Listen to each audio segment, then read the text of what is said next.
বান্দরবনের বাগমারা বাজার এলাকায় অভিযান চালিয়ে ৩ কেজি আফিম সহ রুবেল সেনগুপ্ত নামের এক মাদক কারবারিকে আটক করেছে র্যাব ১৫-এর সদস্যরা। শনিবার সকালে গোপন সংবাদের ভিত্তিতে জামছড়ি বাগমারা বাজার এলাকায় মাদক বিরোধী অভিযান পরিচালনা করে আনুমানিক ৩ কোটি টাকার আফিম সহ তাকে আটক করা হয়। শনিবার সন্ধ্যায় বিষয়টি নিশ্চিত করে র্যাব ১৫-এর ল অ্যান্ড মিডিয়া বিভাগের সিনিয়র সহকারী পরিচালক আবু সালাম চৌধুরী স্বাক্ষরিত সংবাদ বিজ্ঞপ্তিতে এসব তথ্য জানানো হয়।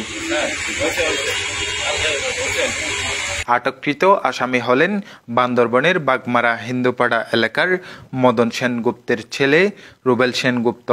আটককৃত আসামি এবং উদ্ধারকৃত মাদকদ্রব্য আইনানুগ ব্যবস্থা গ্রহণের নিমিত্তে বান্দরবন সদর থানায় হস্তান্তর করা হয়েছে বলে র্যাবের পক্ষ থেকে জানানো হয়।